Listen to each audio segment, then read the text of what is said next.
देशर प्रधानमंत्री हो पारे जड़े खबर कागज विकारी ए दल रे राष्ट्रपति हो पारती आउ जड़े शिशु मंदिर गुरुजी हिसाब रे कार्यरत करथिबा जड़े साधारण परिवार रो पुआ हिसाब रे आज जे आदिवासी परिवार रु जाईकरी जड़े राज्यर प्रथम सरकार रे मुख्यमंत्री भी हो पारती ए होचे दलर सिद्धांत ए होचे दलर विचार गोटे संगठन आगु को आगेबा पई चारि कार्यर आवश्यकता अछि। प्रथम कार्य होची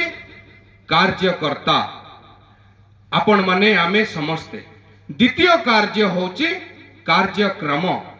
जहाँ दल कार्यक्रम दौची ताकू जदि आपण ठीक रूपे करिवे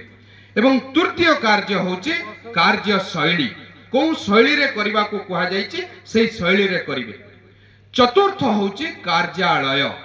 जेकोसी जगार ए चारि कार्य जदि आपण ठीक रूपे करिवे संगठन सुदृढ़ हबो। प्रथम कार्य जोटा मु कहली कार्यकर्ता अर्थात आपण मु आमे समस्ते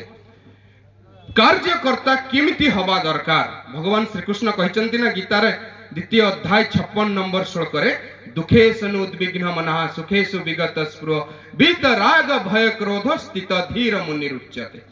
सुख दुख जहा पई सबले समान अवस्था जहाँ मनरे राग भय क्रोध कस्मिन परिस्थिति रे उत्पत्ति हुएनी जे स्थिर चित्त सहित प्रत्येक कार्य को संपादित करे ताकू ही सिद्ध पुरुष कहा जाए सिद्ध कार्यकर्ता कहा जाए। छोट छोट कथारे जितेबाला आमे रागी जाउचे हे दल मते कोन लाभ मिलिला कहिचे आमे बहुत समय देखिबे आम भितर बहुत लोक कहउतबे हमको कोन लाभ अछि एटा व्यापार नुहे जे लाभ क्षतिर हिसाब हो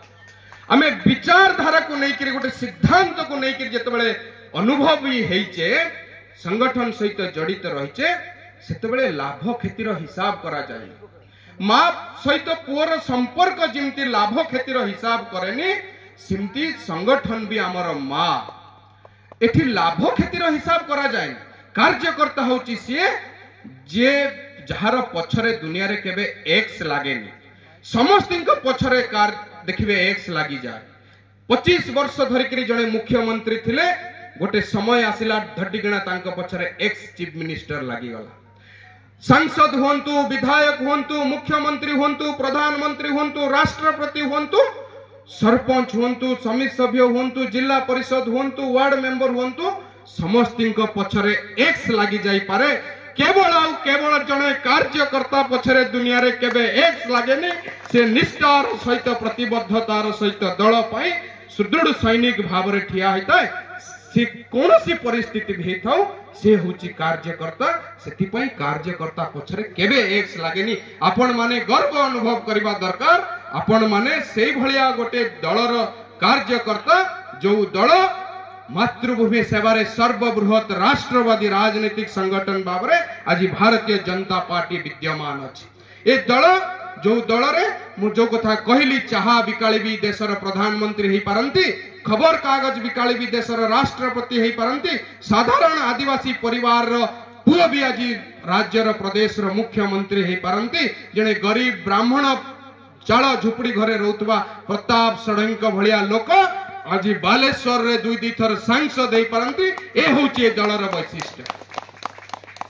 ए दल पछरे गोटे मृत्युंजय शक्ति ताकत अछि जार ताकत रे ए दल विद्यमान अछि। कल्पना करंतु जेतेबेले मात्र 2 जन सांसद ए दल रे बहुत कष्ट रे जीतितिले से समय तांकु टिटकारी मारी करी कहा जाउतला आमे दुई आमर केही नाई सेठू जेतेबेले दल आरंभ करिछि एवं ए सांस्कृतिक राष्ट्रवाद रो विचार अंत्योदयर सिद्धांत nation first party second self last मंत्र को पाथय करिकरी जेतेबेले दल आगो को आगेछि एवं तार धर्म रे जेतेबेले प्रभु श्री रामचंद्रंकर प्रति प्रतिबद्धता रहिछि ए राम राज्य प्रतिष्ठा करिवारे जेतेबेले श्री रामकर आशीर्वाद रहिछि ए दल पछरे गोटे मृत्युंजय ताकत भी रहिछि जहार ताकत रे दल बलियान हेछि आ सेथि पई आजि एते प्रतिकूल परिस्थिति सेतेबेले थिबा सत्वे भारतीय जनता पार्टी आज देशर सर्वोच्च प्रदेश रे तार सरकार गठन करछि सर्वाधिक मुख्यमंत्री आज भारतीय जनता पार्टी रे अछंती सर्वाधिक विधायक आज भारतीय जनता पार्टी रे अछंती सर्वाधिक सांसद आज भारतीय जनता पार्टी रे अछंती भारत मानचित्र को जदि आपण देखिबे आज सर्वाधिक भूखंड रे गेरुआ रंग रे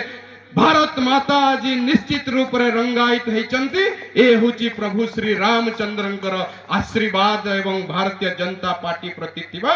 जो महानुभव मानकर निष्ठा पराकाष्ठा प्रतिबद्धता संघर्ष बलिदान पाई आज ये परिस्थिति हो पारछि सेति पई आपण माने निजे गर्व अनुभव करबा दरकार जे आपण माने भारतीय जनता पार्टी रो जणे जणे संग्रामी कार्यकर्ता आज